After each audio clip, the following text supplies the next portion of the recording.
Hi, I'm David. Now we're going to look at this problem over here. We're given the function h of x equals 5 minus 2x squared on the closed interval from -3 to 1, and we're asked to find its absolute extrema. Whenever we see a problem like this, a function that's continuous, and all polynomials are continuous everywhere, on a closed interval, then there's a really easy way to find the absolute extrema. The trick is that we find all critical numbers, where the derivative is 0 or undefined, and the function is defined, and then we plug in critical numbers and endpoints. The largest one is the absolute maximum value, the smallest one is the absolute minimum value. Okay, so if you didn't get all that, that's all right. We'll go through right here. So the first thing we need to do is find the derivative and figure out any critical numbers. So h prime of x here is, well, the derivative of 5 is 0. The derivative of -2x squared is -4x. All right, a critical number is where this derivative is 0 or undefined. First, let's tackle the easy part. Where is this thing undefined? Where is -4x undefined? And the ideal here is that it's never undefined.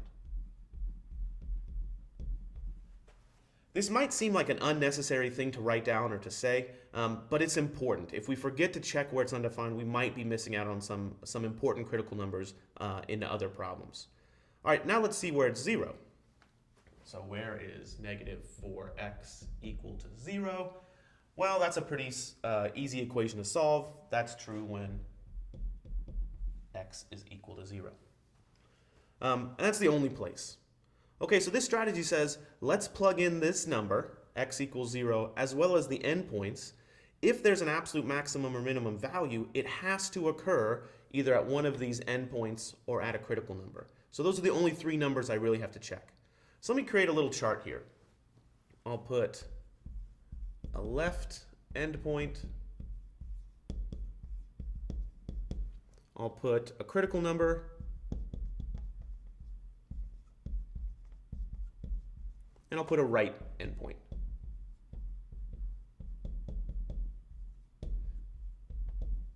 Now I'm going to put these in numerical order, but they don't necessarily have to be in numerical order. But I don't know, I just kind of like things that way. So the left endpoint is x equals -3. The only critical number we got was x equals 0. And the right endpoint was x equals 1.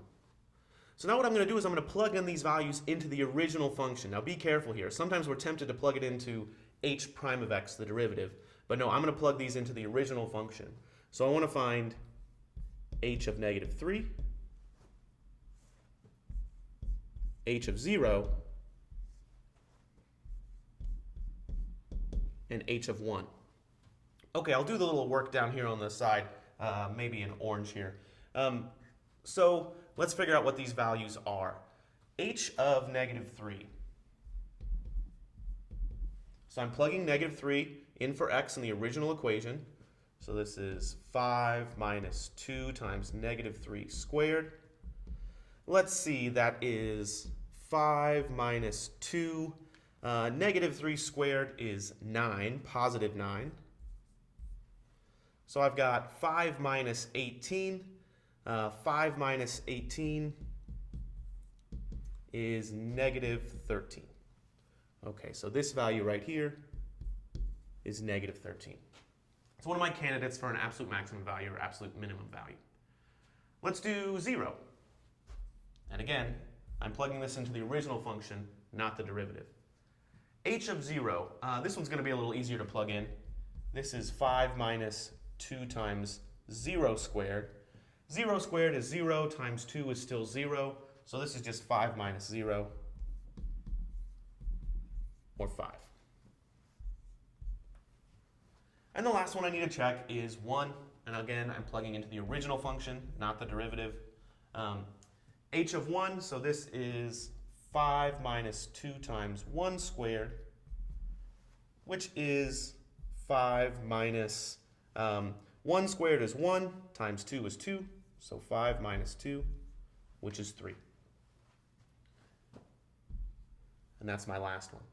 Okay, now the way this works is that all I have to do now is pick the largest value, and that's my absolute maximum value, and pick the smallest value, and that's my absolute minimum value. So 5 right here, this is my absolute maximum value. And negative 13 right here, this is my absolute minimum value. Now, an important thing to remember here when we're looking at these, negative 13 and 5, these are absolute minimum and maximum values. They occur at the x values of negative 3 and 0 respectively, but the values themselves, these are the y values, the h of x values, not the x values. The x's, negative 3 and 0, that's where they occur. But when you're asked to find absolute extrema, these are the y values, the vertical values. Okay, suppose you saw this and you wanted to check yourself. You wanted to make sure. You could pull out a graphing utility and get a picture of what h of x equals 5 minus 2x squared looks like. Let's just do that real fast. So I'll pull out a graphing utility and I'll plot 5 minus 2x squared, and I'll graph that. And you'll get a picture that looks something like this. And it's not surprising, this is a parabola. The exponent on x is 2, so it's a parabola. The coefficient is a negative number, so the parabola should be opening up downward. It ends up looking something like this. It hits right here at 5, and it goes down like this in either direction. Now, I want to stop this parabola at x equals 1 and x equals negative 3. So if this is 1, I want to stop it right there. And if this is negative 3, I want to stop it. Let's see where that goes. That goes all the way down here. And if we look at that, certainly the highest value is 5, just like the absolute maximum value we got right here. And the lowest value right here ends up being negative 13, which is what we got right here for the absolute minimum value. So this parabola cut off between x equals negative 3 and x equals 1 does look just like I'd expect from our chart right here. Thanks for watching.